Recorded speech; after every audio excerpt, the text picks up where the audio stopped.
हे भगवान, मुझे माफ कर देना। मैं इतनी छोटी सी बच्ची को इस नदी में बहने नहीं दे सकती। मैं इसकी जान नहीं ले सकती। प्रभु, आप इस नादान मासूम बच्ची की रक्षा कीजिए। चलो, जल्दी चलो यहाँ से। कहीं किसी ने देख लिया तो सब कुछ बर्बाद हो जाएगा।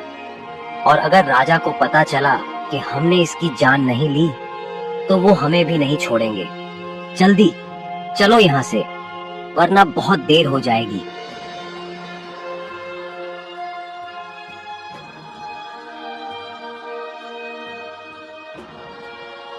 एक छोटे से मिट्टी के घर में एक बुढ़िया रहती है, जिसका इस दुनिया में अब कोई अपना नहीं बचा। वह इस संसार में बिल्कुल अकेली है।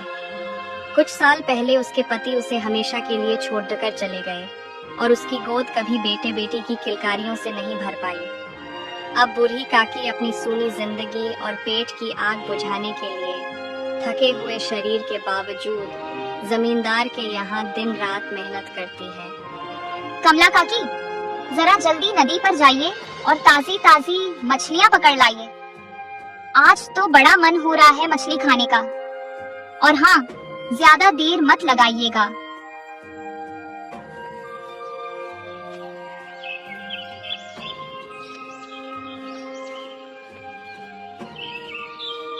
हे भगवान, अगर मेरा कोई बेटा या बेटी होती तो इस बुढ़ापे में मुझे कभी काम न करने देती।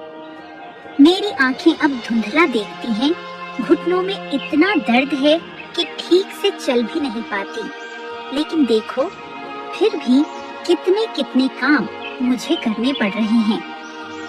अरे, मालकिन को मछली खानी है और देखो, मुझ जैसी थकी हारी बुढ़िया को नदी में मछली पकड़ने भेज दिया है। चलो, जल्दी जल्दी पकड़ लो, नहीं तो आज तो पेट भर भोजन भी नसीब नहीं होगा। तभी वहाँ एक बच्चे के रोने की आवाज सुनाई देती है। इस वक्त बच्चे के रोने की आवाज सुनाई दे रही है। यह छोटे से बच्चे के रोने की आवाज कहाँ से आ रही है? क्या किसी ने अपने बच्चे को इस घने जंगल में छोड़ दिया है? यह आवाज तो आसपास से ही आ रही है, या फिर वह मरने के लिए नदी में बह गया है। अब कैसे ढूंढूं? मेरी आंखें भी ठीक तरह से देख नहीं पाती। पता नहीं किसने ऐसा काम किया होगा। काफी देर तक अम्मा इधर उधर देखती रही, पर उन्हें कोई दिखाई नहीं दिया। लेकिन बच्चे के रोने की आवाज लगातार गूंज रही थी। तभी उनकी नजर नदी के किनारे रखी एक टोकरी पर पड़ी। वहीं से वह मासूम सी रोने की आवाज आ रही थी। इस नन्ही सी बच्ची को यहाँ किस निर्दयी ने मरने के लिए छोड़ दिया होगा? हे भगवान, सब पर अपनी कृपा करें। कितनी मासूम और प्यारी है यह। लगता है इसे भूख लगी है। पहले मैं इसे अपने साथ ले चलती हूँ और कुछ खिला देती हूँ। कमला उसे गले से लगाकर अपने साथ जमींदार के घर ले जाती है, ताकि वहाँ इस छोटी सी बच्ची को कुछ खिला सके। ये कमला काकी कहाँ रह गई? आज काम करने का मन नहीं है क्या? अभी तक मछलियाँ लेकर नहीं आई। मैंने कब से इन्हें कहा था कि मुझे आज मछली खानी है, पर देखो कितनी देर कर रही हैं। इनका तो दिन ब दिन ड्रामा ही बढ़ता जा रहा है। क्या हुआ? अब लगता है आपको काम वाम करने का मन नहीं है। अगर आपसे अब काम नहीं होता तो हमें साफ साफ बता दीजिए, हम दूसरी काम वाली रख लेंगे। लेकिन हाँ, काम चोरी यहाँ बिल्कुल नहीं चलेगी। और ये क्या, आप इसे किसे उठा लाई हैं? ये किसकी बच्ची है और आपको यह कहाँ मिली? आप इसे यहाँ क्यों ले आई हैं? मालकिन, यह बच्ची मुझे जंगल में मिली। किसी ने इसे यूं ही मरने के लिए छोड़ दिया था। यह भूख से बुरी तरह रो रही थी। मैं जब नदी किनारे मछली पकड़ने गई तो मैंने इसे रोते हुए देखा। मेरा दिल पिघल गया। मैं इसे ऐसे छोड़ नहीं सकती थी, इसीलिए इसे अपने साथ उठा लाई। अब से मैं ही इसकी माँ हूँ, मैं ही इसका ध्यान रखूंगी। लो, अब सुनो जरा। पहले तो अपना काम ढंग से नहीं होता था और अब एक छोटी सी बच्ची भी उठा लाई हो। अपना खर्चा तो तुमसे चलता नहीं, अब क्या इस बच्ची का भी खर्च हमें ही उठाना पड़ेगा? वह भी सिर्फ तुम्हारे काम के सहारे? एक काम करो, इस बच्ची को वहीं छोड़ आओ जहाँ से उठाई थी। और हाँ, इसे यहाँ लाने की कोई जरूरत नहीं है। मालकिन, थोड़ा दया करिए। इस नन्ही सी बच्ची को मैं यूं ही मरने के लिए नहीं छोड़ सकती। आप ही सोचिए, कैसे मैं इसे ऐसे ही जाकर छोड़ आऊं? इसके माता पिता तो पहले ही इसे छोड़ चुके हैं। मैं इसे भी मरने के लिए नहीं छोड़ सकती। मालकिन, थोड़ा रहम करिए। अच्छा, ठीक है। जब तक यह बहुत छोटी है, तब तक तुम इसे काम पर लेकर आ सकती हो। लेकिन जैसे ही यह थोड़ी बड़ी हो जाएगी, इसे यहाँ लाने की कोई जरूरत नहीं है। तब इसे अपने घर पर ही छोड़कर आना। वैसे जाने दो, ये बुढ़िया कब तक काम कर पाएगी? जब ये थक जाएगी, तब इसकी बेटी ही तो यहाँ काम करेगी। यही ठीक रहेगा। इसे रहने देती हूँ। आखिर अंत में हमारे ही काम आने वाली है। ऊपर वाले ने इस बच्ची को मुझे सौंपा है, तो इसके पीछे उसकी कोई न कोई लीला अवश्य होगी। मैं इसे दोबारा जंगल में छोड़कर नहीं आऊंगी। यह अब मेरी बेटी है और इसका पालन पोषण मैं खुद करूंगी। मैं इसे कभी अकेला नहीं छोड़ सकती, कभी नहीं। क्यों कमला काकी? तुम्हें बच्ची के कारण हर दिन कोई ना कोई बहाना रहता है। कभी उनके लिए खाना बनाने में देर हो जाती है, तो कभी उन्हें नहलाने में। यह रोज का नाटक अब नहीं चलेगा। अरे नहीं मालकिन, बस जरा देर उसे संभालने में हो जाती है। अब वह थोड़ी बड़ी हो गई है तो बदमाशी भी करने लगी है, लेकिन कल से ऐसा नहीं होगा। ऐसे ही देखते देखते 5 साल बीत गए। अब वह छोटी सी बच्ची भी बड़ी हो गई थी और अपनी माँ के साथ काम पर आने लगी थी। अब तू खड़ी खड़ी क्या देख रही है? जल्दी जा, खीर पूरी बना, बहुत भूख लगी है। कमला काकी की आंखों में आंसू छलक पड़े, लेकिन चेहरे पर संतोष था कि कम से कम उन्होंने उसे और बच्ची को घर पर काम करने दिया। कमला रसोई की ओर गई और अपने मालकिन के लिए स्वादिष्ट भोजन बनाने के बाद वह मासूम बच्ची के लिए भी खाना लेकर पहुंची। अरे देखो तो जरा, अब ये खाना किसके लिए लेकर जा रही है? उस अनाथ के लिए। अब उसे इतना स्वादिष्ट खाना भी मिलेगा। जो थोड़ा बहुत घर का सुबह का बचा हुआ है, वही दे दो, ये मत देना। जीजी, ओ जीजी, देखो तो, यह खाना उस अनाथ को खिलाने ले जा रही है, जैसे घर में मुफ्त का राशन आता हो। इतना सुनते ही सरिता वहां आ गई और उसकी नजरों में कठोरता चमक उठी। बुढ़िया, मेरी बात कान खोलकर सुन। ये खाना उस मनहूस के लिए नहीं जाएगा। जब तक इस घर में रहना है, हमारी शर्तों पर रहना होगा। शुक्र मान कि तुझे और उसे अब तक घर से बाहर नहीं निकाला। बड़ी आई उसे मनहूस को खाना खिलाने वाली। राधा अब 5 साल की हो चुकी थी। उसे अब सब कुछ समझ आता था। वह अपनी माँ की मदद के लिए हर दिन जमींदार के यहाँ काम करने आ जाती, चाहे व्यवहार कैसा भी हो, और घर का सारा काम संभालती थी। मेरी फूल सी छोटी सी बच्ची को कितना काम करना पड़ता है। तू दिन भर काम करती है बेटा, तू इतना सारा काम कैसे कर लेती है? तुझे देखकर तो मेरा कलेजा फट जाता है, मेरी मासूम बच्ची। माँ, आप मेरी चिंता मत करो, मैं बिल्कुल ठीक हूँ। आपके हाथों का खाना खाते ही मेरी सारी थकान दूर हो जाती है। माँ, मुझे अभी घर में झाड़ू लगानी है, मैं बस अभी आती हूँ।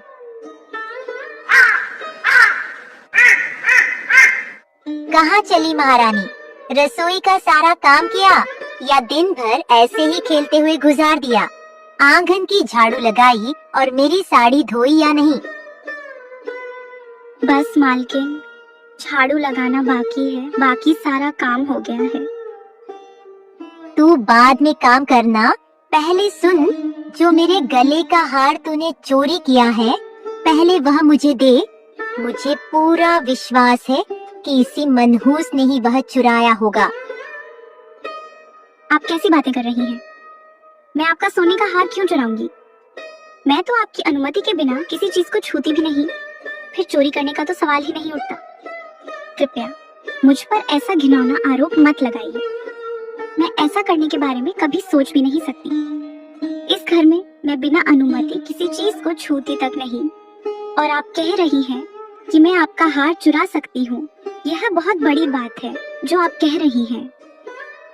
पहले तूने ही इसे अच्छे अच्छे स्वादिष्ट खाने की आदत डाली है बुढ़िया, और अब देख, इसकी इतनी हिम्मत बढ़ गई है कि यह घर में ही चोरी करने लगी है। मैंने इस घर से कभी भी कुछ नहीं लिया। आपने जैसा भी रूखा सूखा दिया मैंने वही खाया। मगर आज आप मुझ पर जो अपमानजनक आरोप लगा रहे हैं वह सरासर गलत है। यह तो अन्याय है। इस घर से तुरंत निकल जाओ और दोबारा लौटने की कोशिश भी मत करना, समझी? आप मुझ पर इतना बड़ा इल्जाम क्यों लगा रहे हैं? मैंने कोई चोरी नहीं की है। मैं यहाँ का सामान छूती तक नहीं। फिर आप ऐसा क्यों कह रहे हैं? मुझे पता है मेरी बेटी ऐसा कुछ नहीं कर सकती। मुझे अपनी बेटी पर पूरा विश्वास है। वह सोना तो दूर, हीरा भी सामने रखा हो तो उसे हाथ तक नहीं लगाएगी। मेरी बच्ची निर्दोष है। बस बहुत हो गया। बहुत हो गया तुम दोनों का। अब यहाँ से निकल जाओ। मैं तुम दोनों को अब अपने घर में देखना नहीं चाहती। यहाँ दोबारा कभी मत आना। मालकिन, आपका दिल नहीं पसीजता। ऐसे कहते हुए आप एक छोटी सी बच्ची पर इल्जाम लगा रही हैं और ऊपर से हम दोनों से ऐसी बातें कह रही हैं। कमला और राधा वहाँ से चली जाती हैं। माँ, मेरी वजह से आपको आपके काम से निकाल दिया गया और इतनी उम्र में आपको मेरी वजह से कष्ट में रहना पड़ रहा है। अरे बेटा, ऐसा क्यों कह रही हो? मैं तुम्हें अकेला नहीं छोड़ सकती। कोई भी माँ बाप अपने बच्चों को अकेला नहीं छोड़ते। फिर मैं तुम्हें कैसे अकेला छोड़ सकती हूँ? आखिर इस दुनिया में तुम्हारे सिवा मेरा है ही कौन? अब राधा बड़ी हो चुकी थी और घर की सारी भाग दौड़ वह संभाल रही थी। उसकी माँ की तबीयत बहुत खराब हो चुकी थी।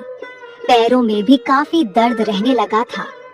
कोई भी दवा काम नहीं आ रही थी। राधा अपनी माँ को लेकर काफी परेशान थी। एक दिन राधा घर के बाहर बैठकर अपनी माँ के बारे में सोच ही रही थी।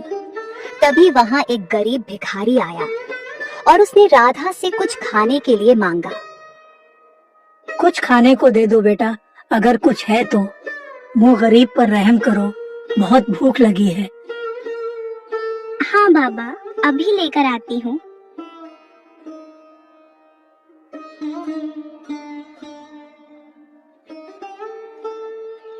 बाबा, बस यही एक रोटी है, आप इसे खा लीजिए।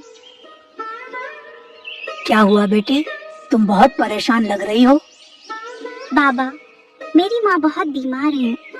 उनके पैरों में बहुत दर्द रहता है और इतने इलाज करवाने के बाद भी उनका दर्द ठीक नहीं हो रहा। मुझे अब कुछ समझ नहीं आ रहा कि मैं क्या करूं। बेटी, मैं एक उपाय बता सकता हूँ, लेकिन वहाँ तक पहुँचना इतना आसान नहीं होगा। वहाँ वही पहुँच सकता है जिसका दिल बहुत साफ है। बाबा, मैं जाऊंगी। मैं जरूर कोशिश करूंगी, क्योंकि मैं अपनी माँ की हालत ऐसे नहीं देख सकती। मुझे यह करना ही होगा। राधा उस नदी की ओर निकल जाती है जहाँ वह जादुई नदी है।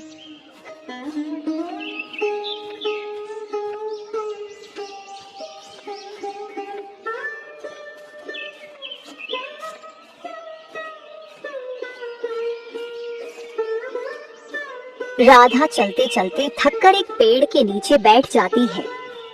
तभी वहाँ एक चिड़िया रोती हुई राधा के पास आती है। राधा, मेरा अंडा नीचे गिर गया है। अगर तुम थोड़ा समय निकाल कर मेरे अंडे को इन झाड़ियों में से ढूंढ कर मुझे वापस घोंसले में दे दोगी तो मैं तुम्हारी शुक्रगुजार रहूंगी। हाँ, क्यों नहीं। बताओ, तुम्हारा अंडा कहाँ गिरा है? मैं उसे जरूर ढूंढ दूंगी।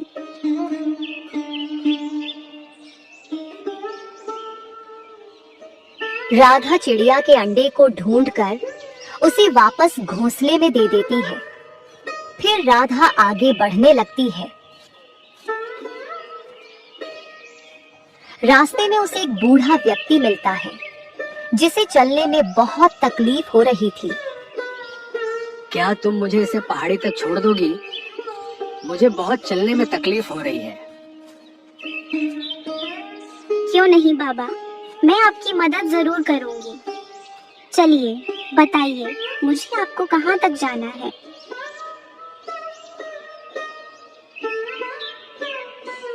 राधा बूढ़े व्यक्ति को वहां तक छोड़ देती है और फिर आगे की ओर चलने लगती है।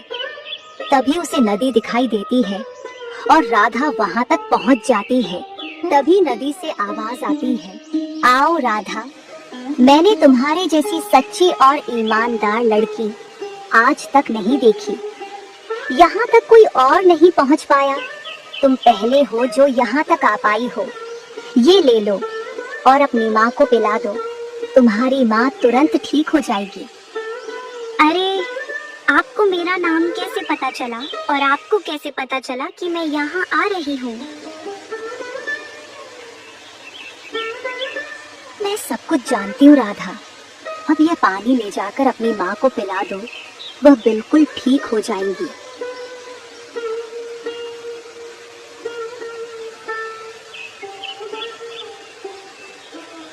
राधा वह अमृत वाला पानी अपने घर ले जाकर अपनी माँ को पिला देती है। उसकी माँ तुरंत पूरी तरह ठीक हो जाती है। स्वामी जी, कुछ कीजिए, मेरे बेटे को इस तकलीफ से दूर कीजिए। मेरा बेटा कब ठीक होगा? कोई दवा, कुछ तो ऐसा होगा जिससे मेरा बेटा ठीक हो जाए और इसकी तकलीफ दूर हो जाए। ये इतने सालों से इतनी तकलीफ में क्यों है?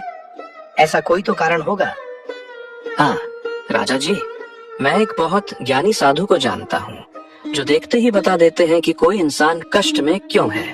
आप कहीं तो मैं कल ही उन्हें बुला देता हूँ।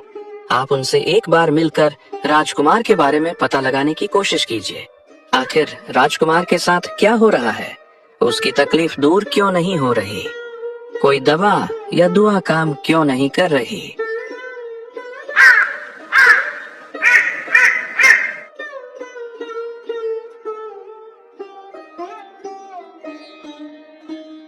दूसरे दिन साधु महाराज आते हैं और वह बताते हैं, मेरे बेटे के बारे में मुझे जानना है।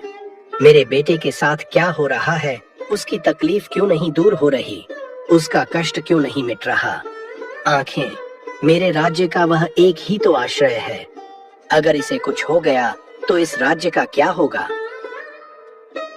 मैं जो कहूँगा सच कहूँगा, पर आप बताइए कि क्या आप इस सच को सुन पाएंगे? यह आपके पापों का परिणाम है जो आपके बेटे को भुगतना पड़ रहा है। आप अपनी बेटी के साथ जो कर चुके थे उसके कारण आज वह जितने भी कष्ट में रहेगी, आपके बेटे को उतना ही कष्ट मिलेगा। आप एक पिता होते हुए अपनी बेटी के प्रति इतना निर्दयी कैसे हो सकते हैं? यह आपका ही पापों का कर्म है कि इस राज्य का राजकुमार इस दुख को भोग रहा है। पर मेरी बेटी जिंदा है, उसे तो मैं मरवा दिया था। नहीं, आपको यह गलत लग रहा है। वह इस संसार में अब नहीं है। नहीं, वह जिंदा है। वह इस संसार में है और एक बूढ़ी औरत के साथ रहती है। अगर आप उसे उसका हक दिला दें और जाकर उससे क्षमा मांगे और वह अपने दिल से आपको क्षमा कर दे, तो आपके बेटे का कष्ट तुरंत मिट जाएगा। राजा साधु के कहे अनुसार उस जगह पहुंचते हैं जहां साधु महाराज ने उसकी बेटी का पता बताया था। वहां राधा और कमला काकी थी। साधु महाराज कमला काकी से बात करते हैं और राधा के बारे में पूछते हैं। अम्मा, आपको राधा कहाँ मिली थी? देखने से तो नहीं लग रहा कि यह आपकी बेटी है। हाँ महाराज, किसी ने नजरअंदाज करके इस छोटी सी बच्ची को नदी के किनारे छोड़ दिया था। मैं वहीं मछली पकड़ने गई थी, तभी मेरी नजर इस पर पड़ी। ये भूख से बहुत रो रही थी। मैंने इसे उठाकर अपने साथ घर ले आई। तब से यह मेरी ही बेटी बनकर रह रही है। राजा अपनी बेटी को अपने साथ महल ले जाते हैं और वहां ले जाकर राधा को सारी बातें बताते हैं। सब कुछ जानकर राधा को बहुत दुख होता है और वह राजा को माफ करने से इनकार कर देती है।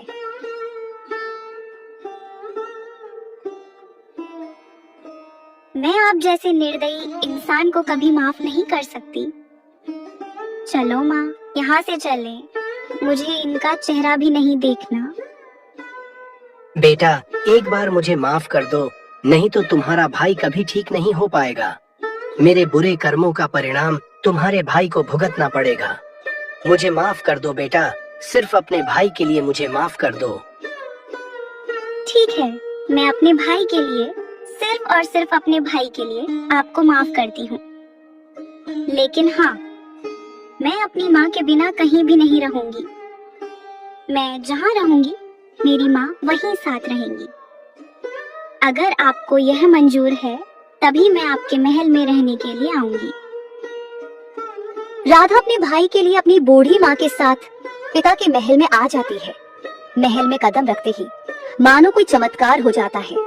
राधा का भाई, जो पिछले 15 वर्षों से बिस्तर से उठ भी नहीं पाया था, अचानक खड़ा हो जाता है और पूरी तरह स्वस्थ हो जाता है। कुछ ही दिनों में उसका राज तिलक कर राजकुमार बनाया जाता है और साथ ही राधा को राजकुमारी का दर्जा भी दे दिया जाता है।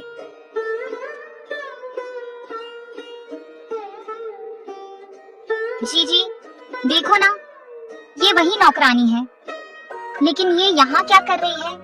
और लगता है उसके साथ उसकी बेटी भी है जो अब बड़ी हो गई है। आखिर ये लोग महल में क्या कर रहे हैं? क्यों बुढ़िया? हमारे घर में चैन नहीं मिला चोरी करने का, जो अब राजा के यहाँ चोरी करने आ पहुंची। और तुम्हारी बेटी कहाँ है? कहीं तुम दोनों माँ बेटी ने मिलकर यही काम तो शुरू नहीं कर दिया? मालकिन, वह जो राजकुमारी है ना, वही मेरी बेटी है। हाँ, वह राजा की ही बेटी है जो गलती से जंगल में छूट गई थी और मुझे वही जंगल में मिली थी।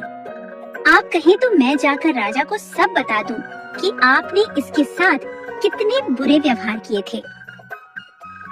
बस इतना सुनते ही जमींदार की दोनों बहुओं का मानो रंग ही उड़ गया। वे चुपचाप वहां से खिसक गई। दूसरी ओर आज राधा को उसका हक मिल रहा था, इसीलिए वह बहुत खुश थी और चारों तरफ मानो खुशियों का माहौल छा गया था।